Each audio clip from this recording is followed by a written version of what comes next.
Hi Cancer, welcome to a special reading for Twin Flames. This reading is for September and October of 2019.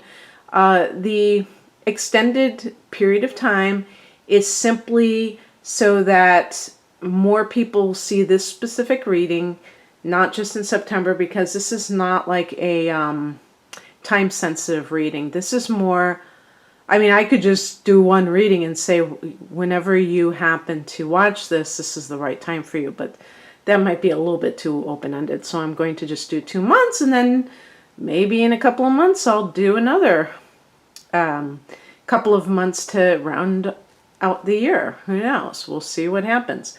But what I want to do, this is from a site called emeraldlotus.ca, and I'm assuming it's a Canadian website.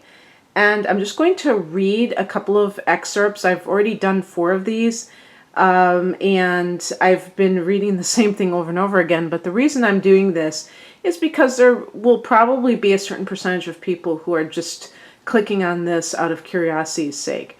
By the way, I just noticed she said that if you're not in a twin flames relationship, that you can use this for a soulmate relationship. So, but this is one of the reasons I'm reading these excerpts, because that gives you the understanding of what a twin flame relationship is. She's getting this from other websites herself. This excerpt is from soulevolution.org. They're very short excerpts. Twin flames are the other half of our soul. We each have only one twin, and generally after being split, the two went their separate ways, incarnating over and over together human experience before coming back together.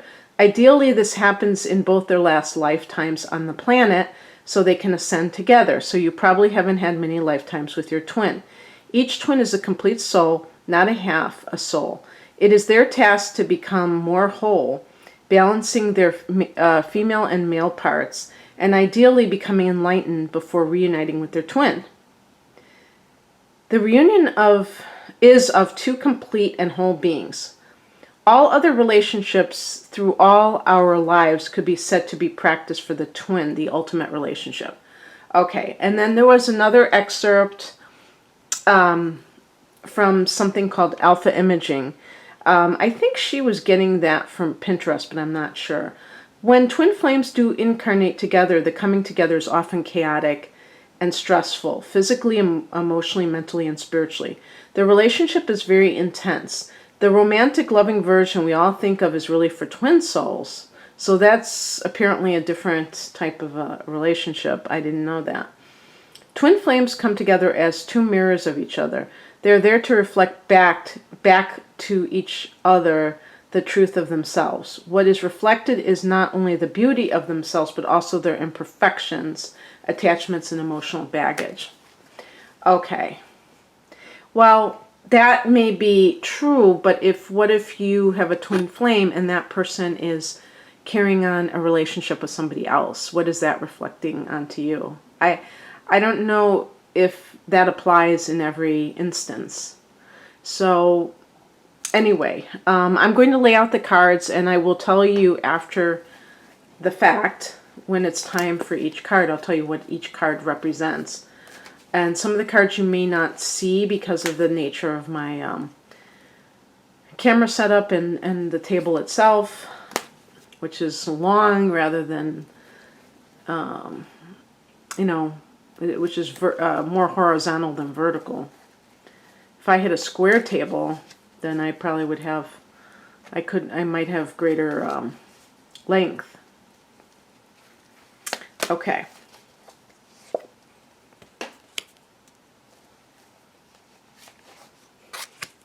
I wonder if I'll ever memorize this spread and I won't have to look at the diagram anymore.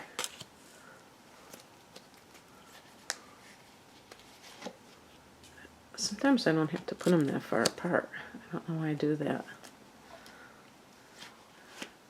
I feel like Mr. Rogers. I was watching something on YouTube that was Mr. Rogers, and it was like, it was reminding me of my childhood, but it's like he liked to kind of talk, make little observations while he was doing his little projects.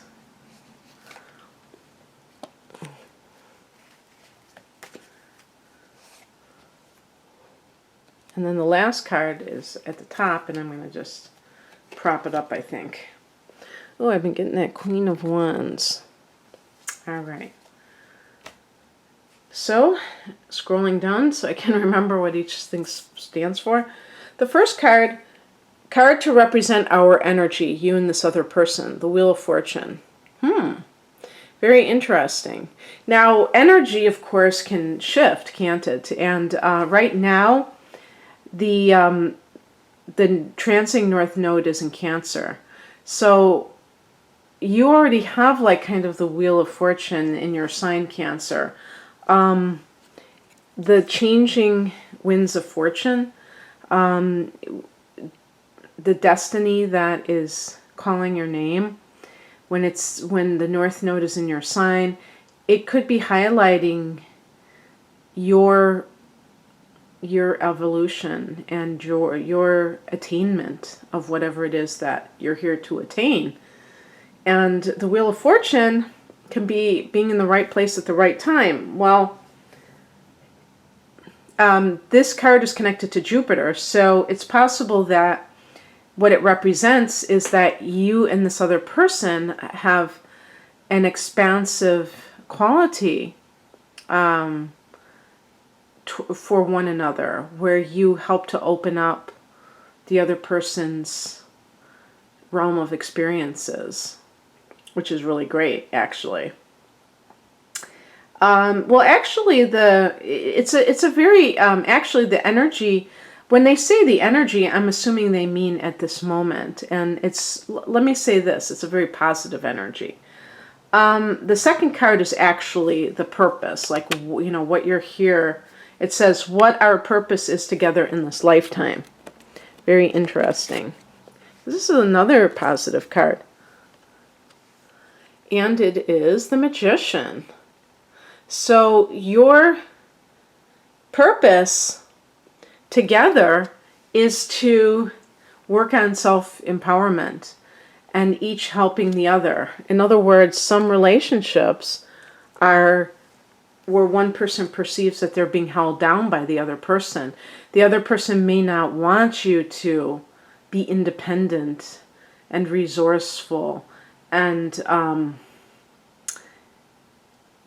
successful in your own right, feeling that sense of self-empowerment. And this relationship, you're both there to help the other become that. And I would add, because this is a 1, this is through you co-creating with the universe what your desires are and allowing that other person to do as well. Cancer, I don't want to say Cancer is a dependent sign in the classic sense, but all water signs are feminine signs, and that's considered dependent energy. Now, or passive, but Cancer is a cardinal sign, so it's not like Cancer sitting there waiting for somebody to tell them what to do. No, not at all. But water signs are feminine signs, and they tend to at the very least, consider other people and not just themselves. This is one of the reasons why I think it's very common for the fire and the air signs to be accused of self-centeredness, self-absorption. Okay, I'm a fire sign myself. I'm a Sagittarian, and I think that there's some truth, especially with the fire signs, because they are here to express the creativity of the individual. The Magician card is actually a card associated with Aries, and the number 1 should kind of give it away. But that's a very independent and self-empowered. But there was another word I was looking for. What was it? Somebody who takes the initiative and is, freedom-seeking and doing for self, and not, self-reliant. That was the word I was looking for. And that's what you can help others do. Now, Cancer sometimes may ask for help. There's nothing wrong with asking for help, by the way. But that sense of, really involving other people, especially at the emotional level, is not uncommon for Cancer. But it may be that you need to, you're working on the idea of relying on yourself more. Not that you should do it solely in every instance in life, but by the same token, sometimes it is advised.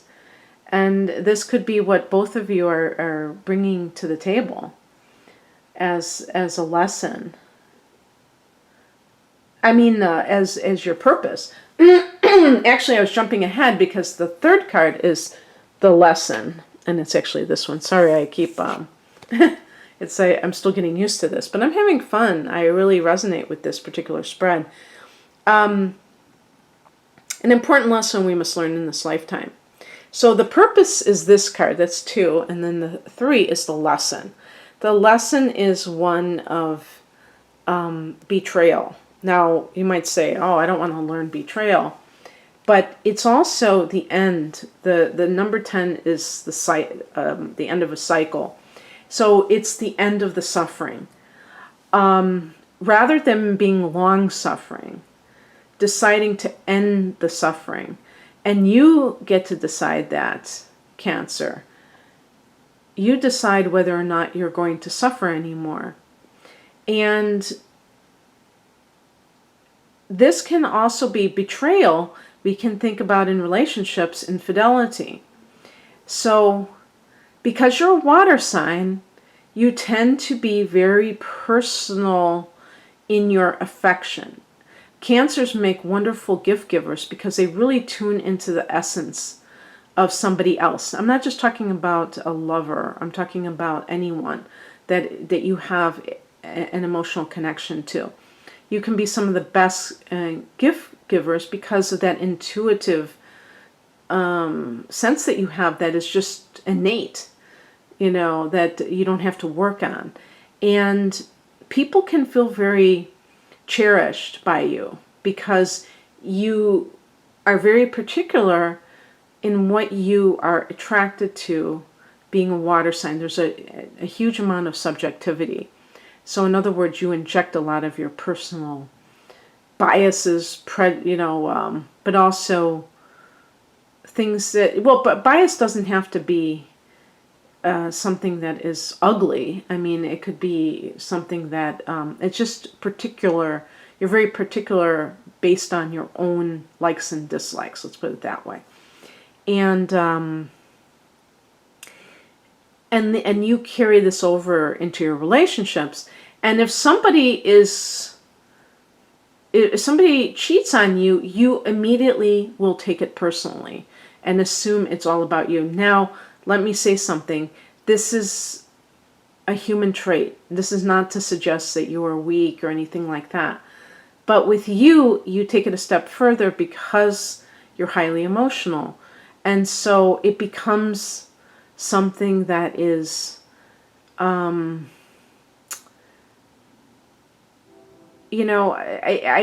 don't even want to say a particular word because I don't want it to make it sound like I'm minimizing these things, because it is devastating. If you want a monogamous relationship and somebody else is cheating, that can be absolutely devastating. But I do believe that the more that you have a sense of freedom and detachment, the less likely it is to happen, which is a paradox for sure. I knew I should have closed that other window. I'm hoping that this isn't going to be a long train. But I hope that you can understand where I'm going with that. I think that's true of anything in life. That there's a saying in the Bible, I think Jesus said it. He said something like, if you love your life, you will lose it. And that's one of those sayings that a lot of people, because they take things literally, it just doesn't make any sense. Whenever you have an attachment for something, it can make it that much more tempting for the universe to snatch it away from you. because it wants to teach you a lesson about what to put your faith in. And it's not in anything external, even in another person. And also with the Ten of Swords, it's like another thing, you know, I'm acting like some biblical scholar when I'm the exact opposite of that. But doesn't Jesus say something like, you know, slap my face, you know, 77 times or something, you know, 7 times 7. No, actually that would be 49. I really can multiply, trust me.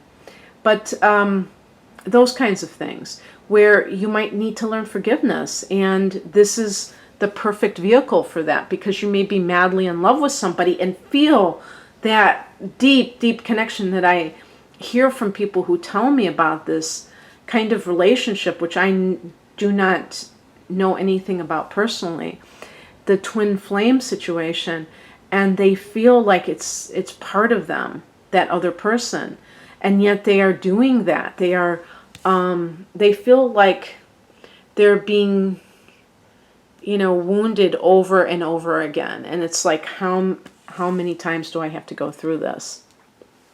And so the lesson is that love is love. That when you love someone, they don't have to show up, or they shouldn't have to show up in any kind of a way for you to actually love them. But if your love is almost like a veiled threat, that, you know, I love you, don't you dare cheat on me, then that's like a totally different thing. Then you have an agenda, you know, underneath all that lovey-dovey crap. There's an actual agenda. Your love is supposed to keep them in line. And that's not how life works. So have pure love. And that love that can love somebody through their infidelity, through their wounding of you, their deep hurting you. You still love them. That doesn't mean that you're living with them, by the way. You may decide, you might not even be talking to them, but you have a love, and you're not trying to manipulate them, you're not trying to do anything, you're just loving them. If you're like, okay, I love you, but I'm not going to live with you anymore, you have to leave this house, or I'm going to leave, and then you can be with that other person, but I still love you. I'm not trying to beg you to leave that person. But I'm not going to participate in any kind of an extra thing. I'm only interested in you, and I'm not interested in sharing you with somebody else. But I still love you. So have a nice day, or have a nice evening, and see ya. The fourth card is how we can grow from this. I had a really weird thought. The Eight of Wands, which is about a lot of movement. And I think that, you know, it's kind of like the winds of change, but it's like in a very exciting way. Okay. But, you know, it's funny, but it's like kind of like perhaps there was stagnancy, if that's a word, and now there's like this sense of movement. And I don't even know where your current status is with this person. I'm assuming that for some of you, you may be separated, because that seems to be a big theme. But anyway, what I was thinking about, which is really weird, is that there was a time, I think when I was going back to college in my 30s, and I had to take public transportation to get there, and one of the public transportation were buses. And I remember, like, I hadn't ridden a bus in a really long time, and I remember sitting on the bus and thinking, gosh, sometimes people, you know, it's like everybody's always coming and going, coming and going. I remember that thought going through my head and thinking, gosh, you know, it's like they're always leaving us, and then some new ones are coming, but like that sense of abandonment, and then somebody new coming into my life, and then leaving again. And that's kind of like the Eight of Wands is like somebody, things happening maybe on I was going to say a massive level, but in terms of like a lot of people, new, fresh energy coming into your life. And because of that, that's how you grow, because you're bringing more people into your life or new experiences. And it's possible sometimes when people get in relationships, they become very myopic, very narrow, where they're just spending time with that person. They're not really doing much else besides hanging out with that person.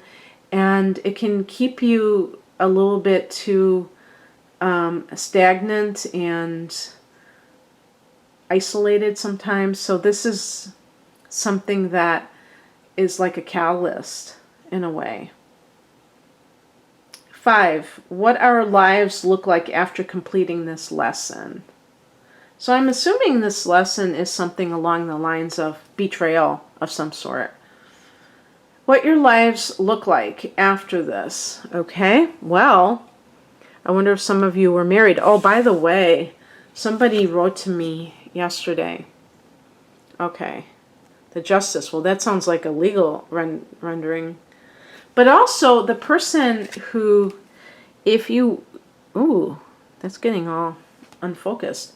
If you are the person, like if this is a marriage, a legal marriage, and you were the one who petitioned for a divorce,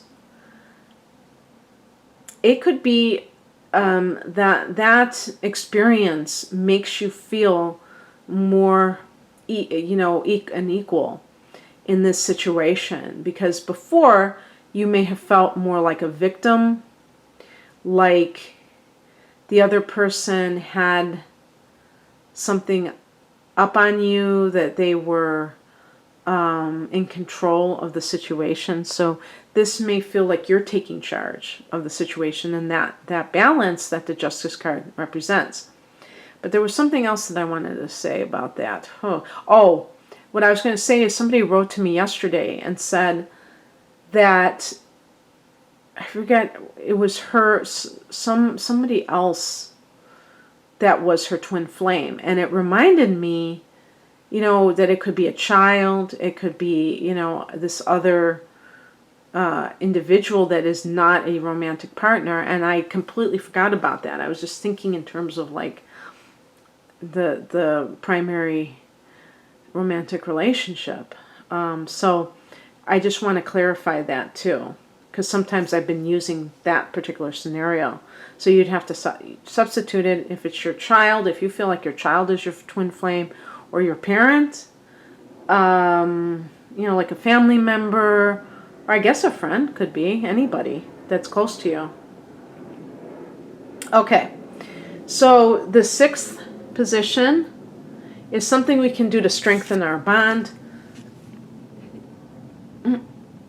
6 of Pentacles is a card that is very much about mothering the earth. So Queen energy is water energy, in particular the mother, and Pentacles is the earth. So the Queen of Pentacles in the tarot is about gardening and really connecting with nature, but also being that, I think it could, even being taking care of your home. So to strengthen your bond, it would be having a place that you reside where it is as idyllic as possible, where it is as comfortable as possible, where you feel like you're entering a like some kind of not a spa, but some kind of like shelter from the storm, if you will. And Pentacles is all about the senses. So it might appeal to all the senses. It might be colors that really resonate with you. And there might be plants that give that serenity. Or, having a large garden, having, growing your own food, having enough land where you can have a sense of spaciousness, where you don't have like that cramped feeling, or that you can enjoy your backyard because it's not, right up against somebody else. There's not a lot of noise. Maybe it is more rural than urban. But whatever's going on now, you might say to me, well, you just told me that we're divorced, and now you're saying, what can we do to strengthen our bond? Those kinds of things, those outer divisions and, things that keep two people apart have nothing to do with their connection. They're always connected. That's why they're twin flames. So the thing is that it could make you more likely to be able to maintain the relationship, in other words. So maybe these other factors, outer factors, contribute to that sense of alienation, and this can make it more likely for you to be able to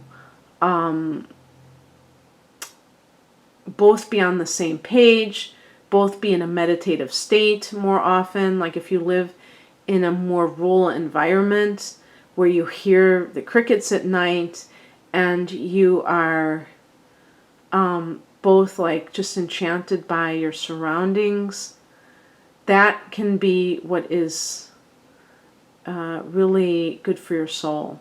And all those other things, that nonsense that led to, one of the parties straying, or maybe both straying from the relationship, may not be even valid anymore, because there's that sense that you are not acting out anymore. You're more at peace with yourself.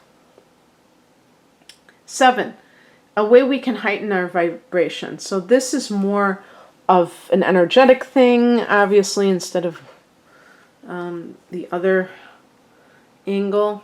And this is the 3 of Cups.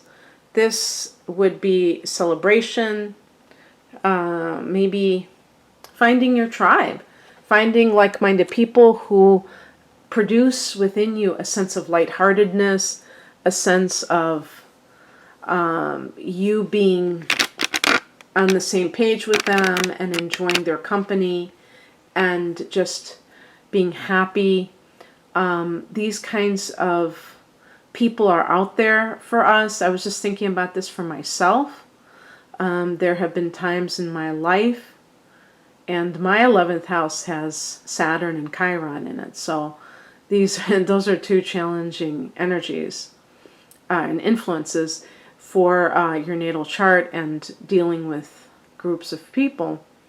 But Saturn can give people what they want, perhaps in a delayed fashion. And if you're someone who has had, like me, if you, Cancer, have had negative experiences with groups where you didn't feel you belonged, and maybe you don't have a real big circle of friends, that's not the point. It's not quantity, it's quality. And it's also, but it's really about enlisting them. You may not have felt like doing so, because if you're involved in this relationship, it may really take a lot out of you.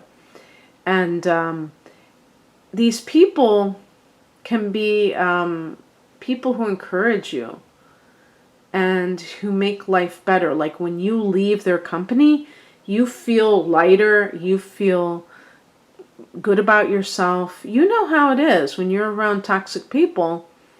They leave a bad effect, a bad taste in your mouth. So seek out people who you resonate with, that you can enjoy life with. Life isn't just meant to be serious. obviously.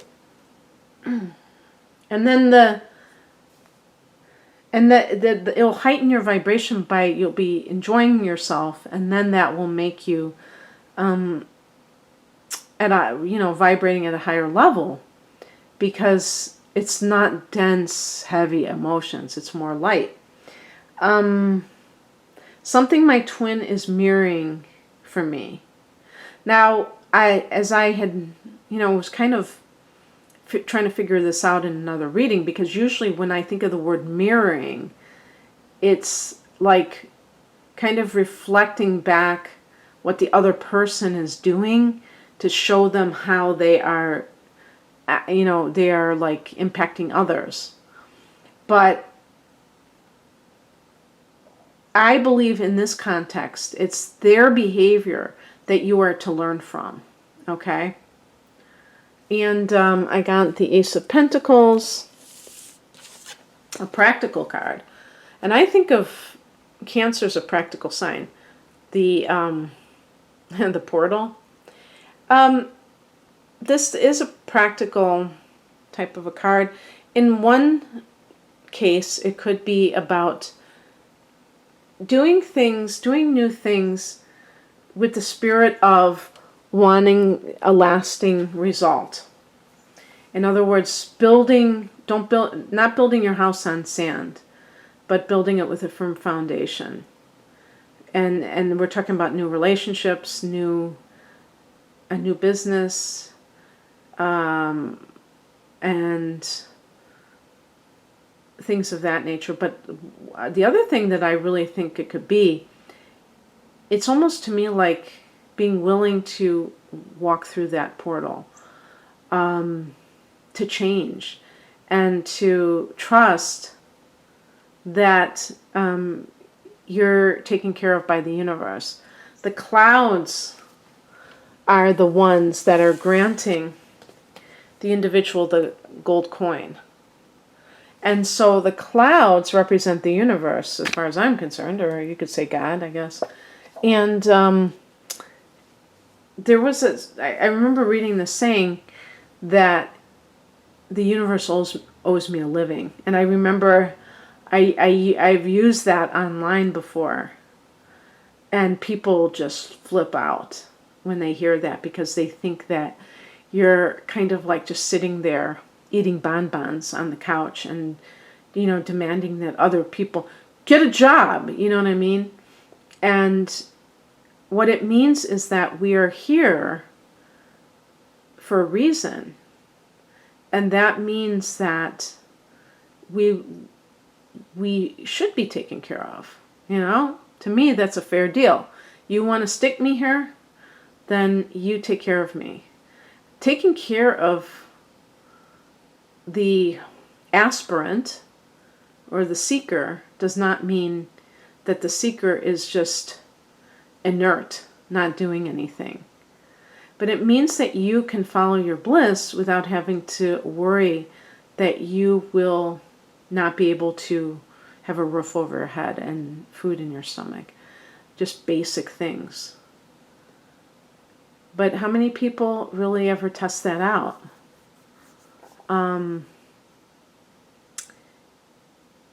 Even somebody who's homeless, if you look at them, and this is not to kind of gloss over it, but I've seen people, and they still are there day after day, and they hang on. And that's, there might be some that have decided not to for whatever reason, and that might be what is that part of their path. We don't know what anybody's path is, but looking at it from the higher perspective, not just what is literally happening in front of us, less survival consciousness, first chakra consciousness, and more of an ability to confidently go through life and know that you are loved and you are supported. And it's funny, because then I I was thinking of that Queen of Wands, and then that's the 9th position, the last card, and it says, what can I do to help my twin reach their highest potential? And I got the Queen of Wands, which was a card of confidence. Queen of Wands, to me this is more of a card of somebody who can do more than one, can express themselves in 2 different ways at the same time. They can be the nurturer, the mother, and they can also be somebody who is engaged in creative self-expression. That comes from you and you alone. That nobody else can copy and, can imitate. And that is usually what we associate with career. That the wands are associated with career. But it can be an entrepreneurial thing too, or any kind of creative endeavor. But at the same time, not being so self-absorbed in that you can't care about others and take care of others, even as much as being a parent. And that you can mirror that because you are the mother, whether you are a woman or a male watching this, even a male Cancer has a lot of those nurturing qualities. They will naturally have that. And I think that the other thing about this card is there are 2 forms of emotion. The fire of the wands, which is passion, more objective or detached. And the queen is the water energy, which is very particular to your particular life. And kind of combining those 2 and showing the other person, now especially if they are an earth sign or an air sign, they may not be comfortable with emotional expression. And you can show them in a balanced way how this benefits the life. There's like this saying that water, I forgot what they say, nourishes the soil, not moistens the soil, but, kind of like gives the soil some, waters the soil and it keeps it from being too dry, for instance. So anyway, that's what I have for you, Cancer. This has been a real blast, and I hope that you got something from it as well. If you'd like a personal reading, the link to my website, rainamoonastrology.com, is below. Take care. Bye.